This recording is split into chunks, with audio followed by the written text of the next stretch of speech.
I've had this crush on my coworker for a few months now, and it's really not good. We only see each other in passing, and he's only talked to me once about something work-related. Even though we don't talk, we do look at each other sometimes, so we notice each other's existence. He's very outgoing and friendly with other people on my team. He's also very attractive. I enjoy being around him, but I'm way too nervous to talk to him. Honestly, I basically just admire him from afar. I'm not interested in a relationship with anyone right now, partially because I need therapy to heal from past relationships first. So I'm definitely not trying to be together with him. I just like him. This wouldn't be so bad, except it's become unhealthy for me. Whenever he's around, I get so overwhelmed that it's difficult to concentrate on my work. Sometimes I have to walk away and take deep breaths to calm down. I just get so nervous and preoccupied with my thoughts. I realize this sounds ridiculous, it is. I also can't stop thinking about him.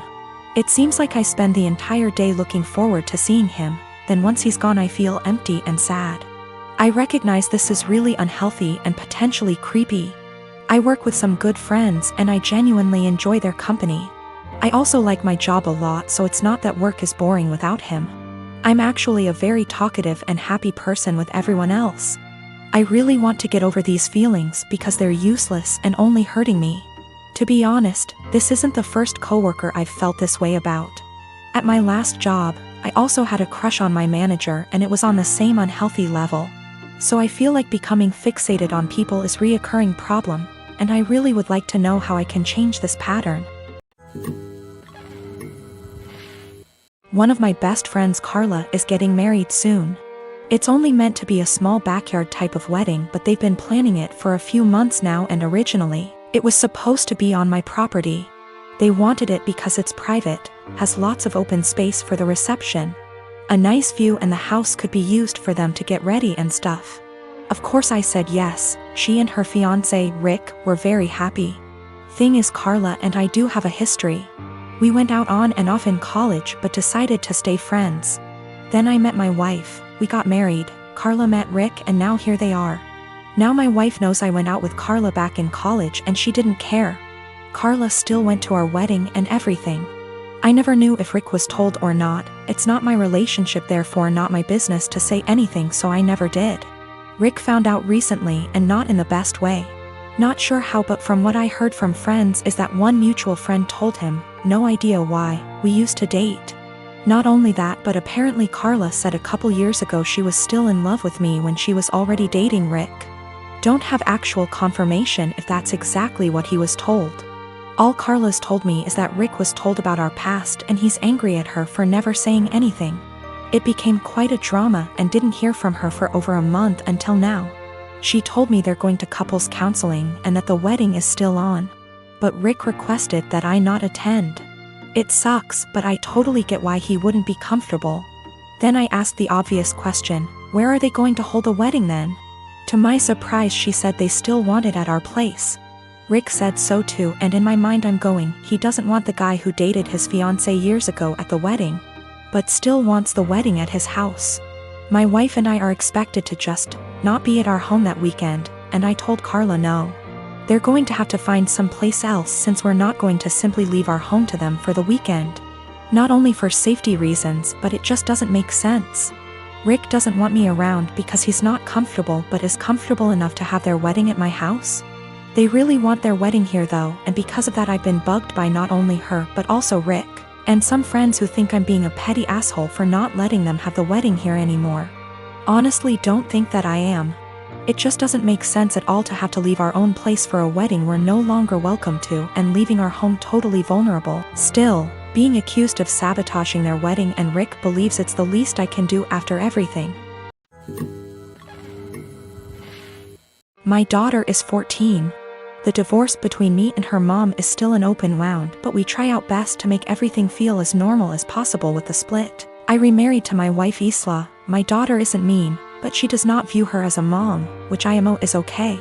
As long as she's respectful, which she is, they do plenty together, they go out, took an interest in cooking together, watching shows together, etc. I've told Isla to be patient with my daughter. If something is wrong, I'd expect her to come to me and I will talk with my daughter and make sure we resolve the issue. But as far as the harsh parts of parenting, that's up to me. So the other day, my daughter came to me saying she wanted to go to her mother's. I asked why she did because she looked upset. She said to ask my wife. I called her mom and she said she'd pick her up but hasn't heard any issues from my daughter. My daughter's birthday is coming up. We are doing a quince for her. She's very excited. So Isla went to my daughter, saying that she wanted to have a quince just with us, meaning without her mother or her family. When my daughter said she wanted her mom there, especially because of how big of a deal this is. And Isla was pretty much trying to force the issue and telling her that she can do one here and just as big. My daughter asked why she's trying to leave her mom out of such an important event. And Isla got mad at her for that and accused her of being bratty, and if she wants her mom so bad she should go there. I was so confused. What argument even is that? First of all, there's a reason she went behind my back and told my daughter. Second of all, she's not my kid's mother. And the more she tried to replace her, the more my daughter will resent her. Third of all, she's never welcome to insult my daughter because of her issues, and I don't know where and why she thought this would fly. I told her this, and her argument was that she wanted to be noticed by my daughter and why I care so little about her feelings. I told her my daughter notices her. They go out in girls' days weekly, they go out, watch movies together, etc. My daughter has been plenty inviting to her. Frankly, I'm surprised at how well she's opened up to her, but now she will have to earn her trust back. She again asked why I keep taking my daughter's side and not meeting her in the middle. I told her she's wrong here, simple as that. I could have if she didn't do it like this. I told her that if she expects me to turn on my daughter, she's out of her mind, and my daughter comes first in any situation. She started crying and accused me and saying she's in second place, to which I confirmed. I would never want her to put me over a kid. She left and now isn't speaking to me. V asked my daughter if this behavior was consistent. She said that she feels like Isla makes it a point to not talk about her mom, but nothing this extreme. This goes back 3 years when my mom and her girlfriend got engaged. My mom put in so much time and energy into organizing this wedding and was so excited. She sent out invites to all our family members for months in advance, and almost everyone confirmed they would be going. Barely a week before the wedding, she received several messages from aunts and uncles who said they won't be going because they had other commitments, despite confirming they'd be there months prior. One of my aunts, my grandma's sister, confronted my mom and said many weren't going because they still didn't agree with the fact that she was marrying a woman, including herself, because it went against her Christian views. Meanwhile, my hardcore Christian grandma was more than happy to walk my mom down the aisle. This upset my mom, but she tried not to let it ruin her wedding. I, however, was furious. Only my grandma, my mom's sister, a few cousins, and another aunt attended the wedding, while my stepmom's entire family came. What really pissed me off was that 2 weeks later, my cousin who lives in a totally different state celebrated her sweet 16, and everyone who made excuses about not going to my mom's wedding made the journey all the way over there and posted pictures all over Facebook. It really broke my mom's heart and just felt like salt in the wound.